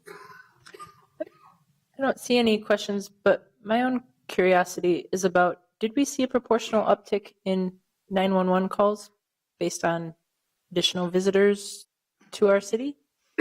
I think in general, I don't have those exact numbers in front of me, but I can certainly report back with those. But I think in general, we didn't see, as far as 911 calls, increase, mostly because of the large presence, the boots on the ground presence that was out in the community. It was easy if you noticed an incident on the street to turn to somebody like a Crew 52 volunteer or a police officer that was deployed and address your concerns there. So I think the majority of our upticks weren't in the actual 911 calls, but in concerns that were relayed in through the radio. So we would add an incident, but we wouldn't have the call that would come in to support that. I get it. Thanks. Thank you. Good afternoon, Chair Palmisano, council members. I'm Greta Bergstrom. I'm the city's communications director. And for Super Bowl 52, I served as one of 2 lead PIOs building the Joint Information Center, otherwise known as the JIC, which was one of 3 key operational centers during the operational period. As you can imagine, to serve public audiences during this massive event, there was a need to have clear, accurate, and coordinated communications across a multitude of agencies during the 10-day operational period. This required significant planning and preparedness activities that spanned almost 2 years for city communications and departments across enterprise. Central to this effort actually was building strong public information officer, PIO, relationships across nearly 50 local, state, regional, and federal partner organizations. Some of those include Minneapolis Park Board, Hennepin County, Ramsey County, the City of St. Paul, the Governor's Office, as well as numerous departments within the city, especially our neighborhood and community relations, CPED, and in public works as well. So some of the planning tasks included outreach to past Super Bowl host cities, including Houston and Santa Clara, San Francisco, to get an understanding of the scope and scale of the event and their communications activities. public information officer training that was taken advantage of. 2/3 of my department went, and others around the city, to learn how to be really good public information officers and what that meant for the city. Really determining a staffing structure and building the JIC operation in the lead up to Super Bowl. Here's kind of an organization chart that we put together of the Joint Information Center to give you kind of a sense of the scope and scale of the operation. There were kind of 4 main sections. The first was information gathering. That was essentially an intake and monitoring not only of social media, but media and news media that was ongoing, as well as in coordination with the Multi-Agency Command Center and the MAC to make sure we had a good awareness, situational awareness of what was being talked about, what was out in the news media. We also had an information products team. That was essentially those producing news releases, advisories, video content, social media content, messaging that was pushed out publicly. We had a media relations section as well.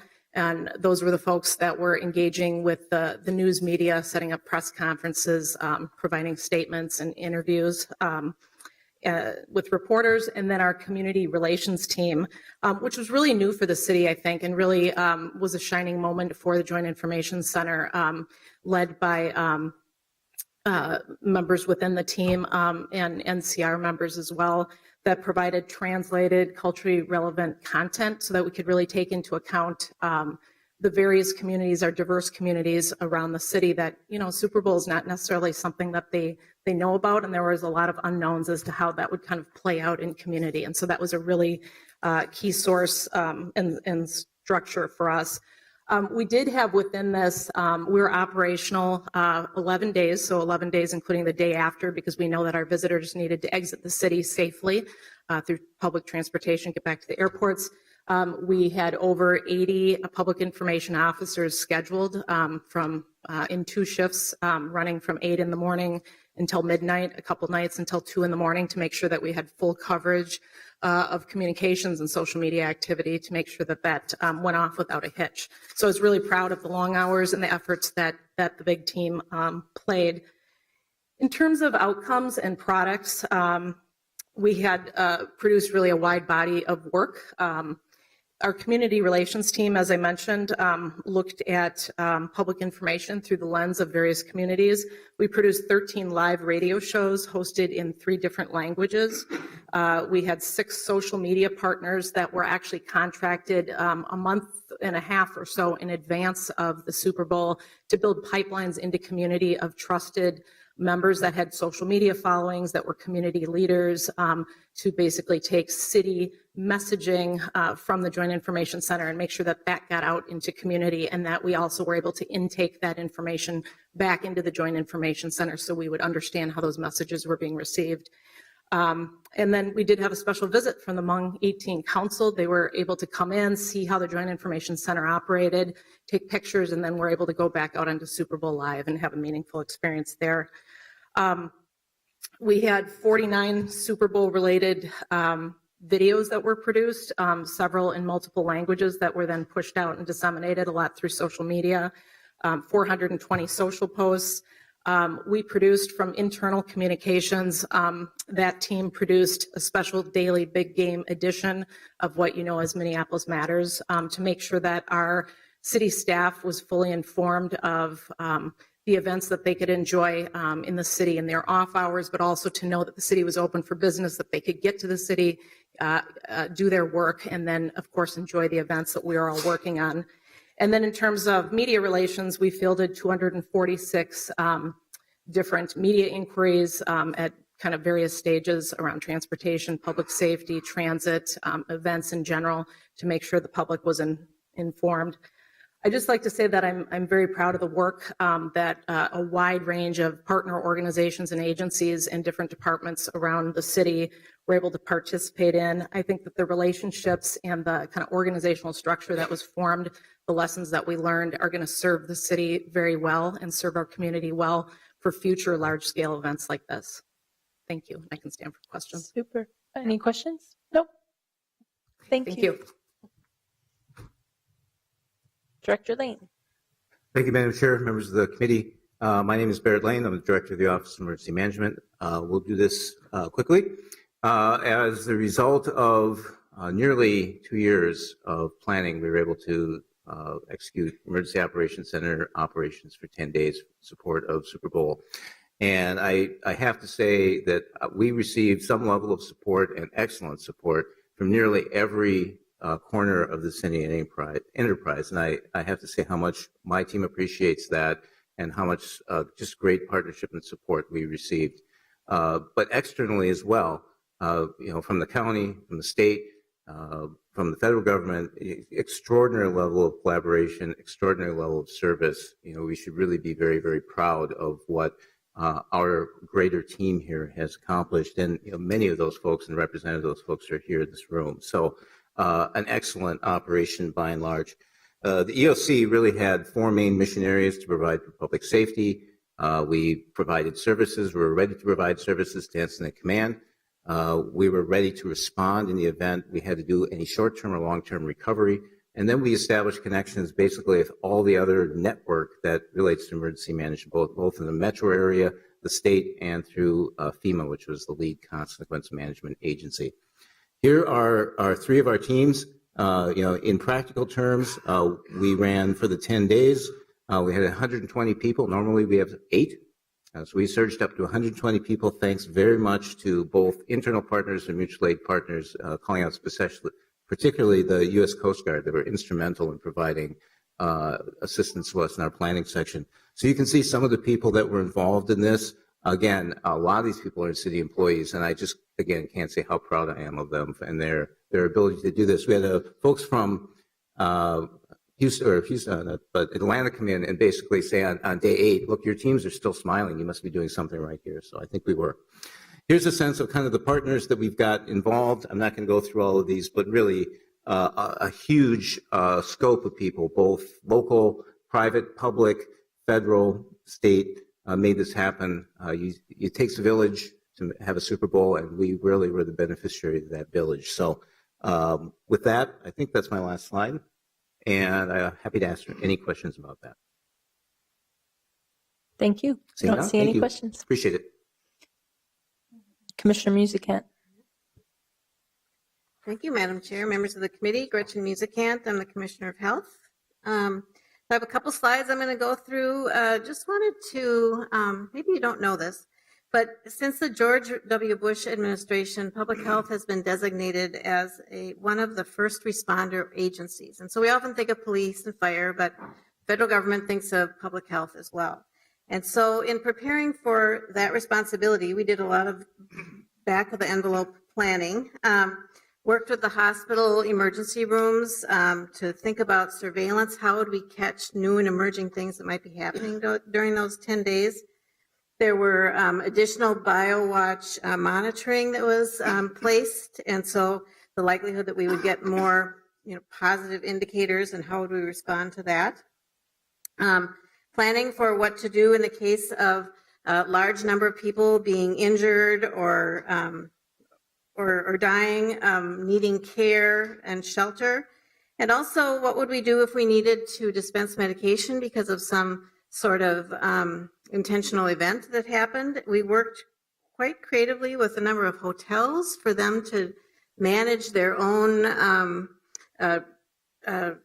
guests, and in the case of the need to do that, and we think that'll lay a good foundation going forward that we can use for other purposes.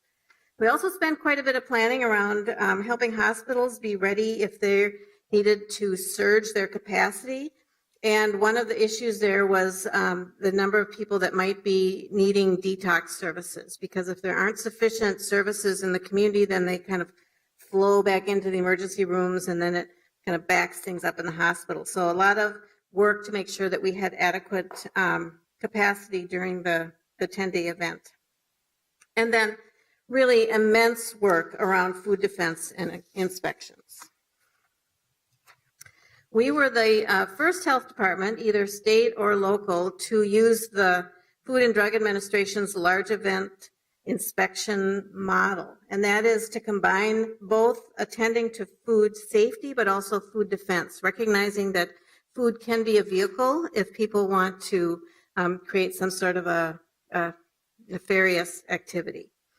And we were surprised that no other, Houston hadn't used it, no other Super Bowl had used that approach before. And we had 4 staff from the FDA who are here helping us implement that. We also trained over 1,000 Super Bowl related food workers, and we conducted about 750 risk-based inspections. As a result of all this work, there were no foodborne illnesses during the event. And that's rather remarkable because leading up to the event, there had been 4 large norovirus infections that were foodborne.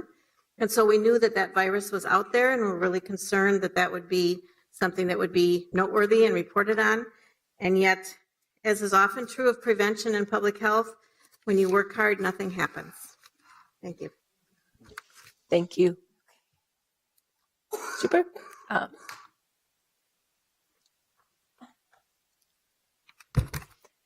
Mr. Wilson. Good afternoon, Madam Chair. I'm Grant Wilson with the Business Licensing Department. I am going to be real brief. We did a couple things in preparing for the Super Bowl real simple. We took an old taxi cab driver's license that had been in place for 20 years and put a picture on it. Got a new computer system. Really nice looking in a cab instead of this. We inspected every taxi cab 60 days before the event so that our cabs would look good.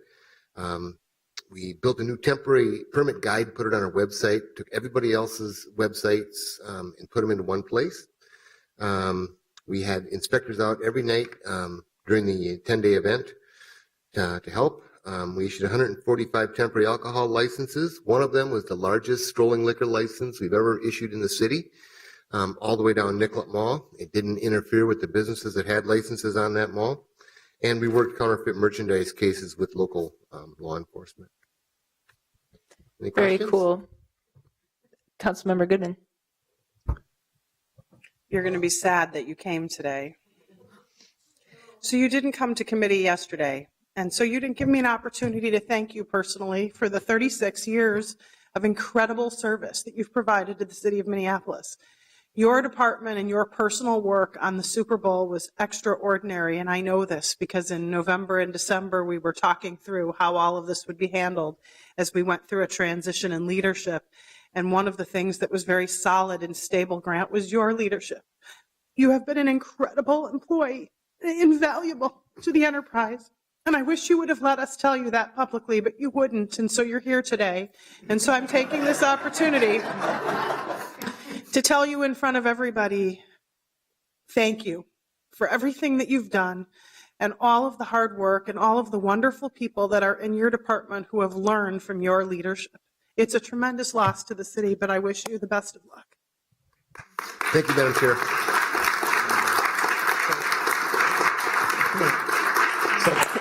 I was going to sum it up to just simply say, how can he go? Chairman Palmisano, committee members, Lisa Goodman, Councilmember Goodman. David Frank couldn't be here today. I'm sure he would echo those remarks. I personally have worked with Grant my whole career too, and I will tell you that he has always been a stand-up guy, puts in the extra hours, has always been practical, reasonable, hardworking, and fair. And it's going to be a tremendous loss for us. And I just want to personally say that I've enjoyed working with him over the years as well. And he's too humble to have all the big trade, but I'm sure if you look on the elevators, you can see that there'll be a little gathering tomorrow after work. And if you want to stop by, I'm sure that would be welcome. So again, I want to offer for our director, David Frank, and CPED, our thanks to Grant for his years and years and years of service. Thank you. So with that, I'm Steve Poor, Director of Development Services. We're getting kind of long in the afternoon, so I'll try to be brief as well. Our role was a little different than a lot of the others, but we were kind of present in a lot of that. So we talked a little bit about the communications.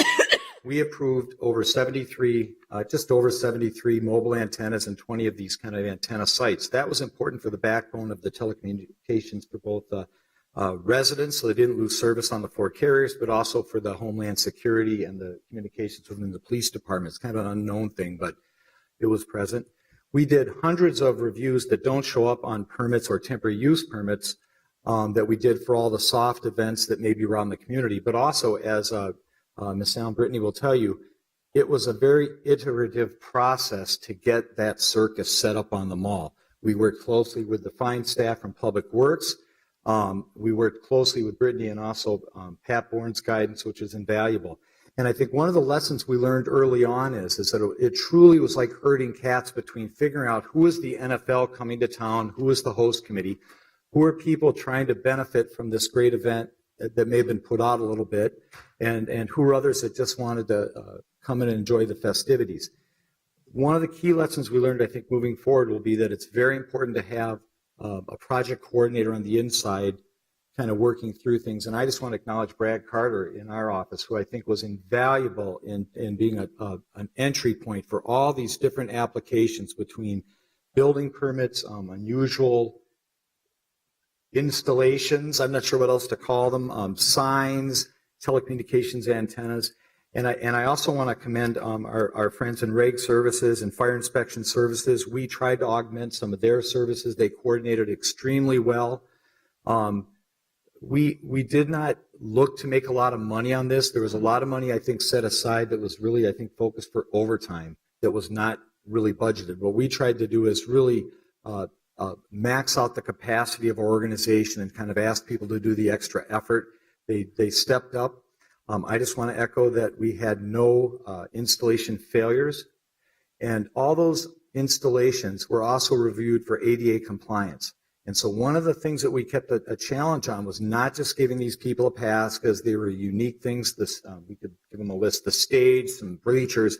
So I want to reassure everybody here that we also kept all those sites, events, and installations ADA compliant. That's all I have. Super. Trish Glover couldn't be here, and we just wanted to go over that 311 did have a big piece in this as well, just being the main intake of information from the community and from visitors. So they provided extended hours, and they worked with myself and the communications team to make sure that they had the right information and up-to-date information to be able to answer their calls accurately and intake information and provide us information when they got it. So they were a great partner in all of this as well. Super. I think we have the city attorney's office. One quick slide. I'll just do it here because it's a quick slide. Because everything went so well, we didn't have very much work to do at all. So it was mostly early on with Commander Gerlicher being a taskmaster, making sure we were getting agreements in with all of these law enforcement agencies, making sure the city was covered by insurance purchased by the host committee. I think that was our biggest, was doing some of the agreements, the agreement with the Super Bowl host committee. So our department played a very minor role in all this because everybody else did so well. Super. Thank you.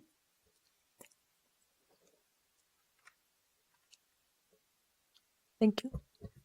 Hello, Council Chair Palmisano, members of the committee. I'm Patience Ferguson, the Chief HR Officer.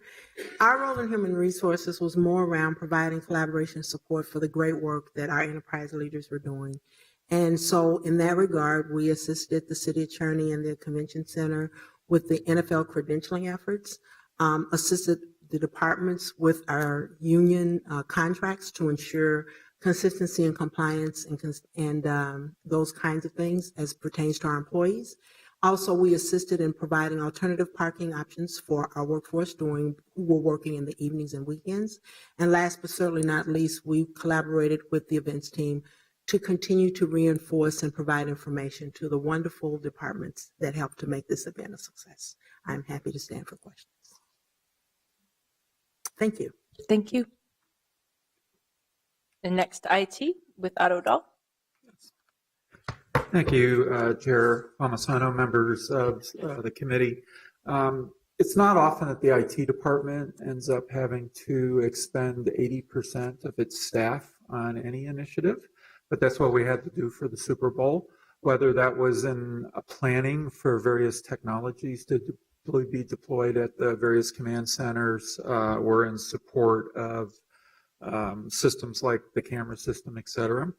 But also we had to provide, if you will, the support during the actual festivities, game day, and also activities after everyone went home. And so we spent a fair amount of time dealing with constant change.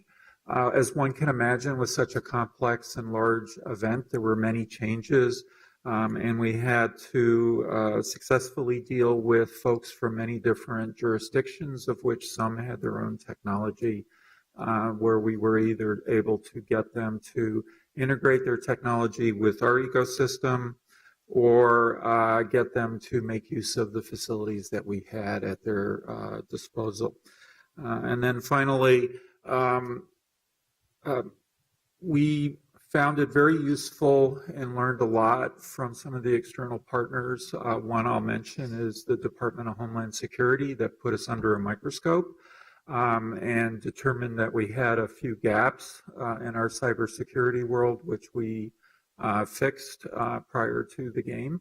And so those types of experiences allowed the staff to learn and provided a much safer environment going forward for the city from this point. And with that, I'll stand for any questions. Thank you.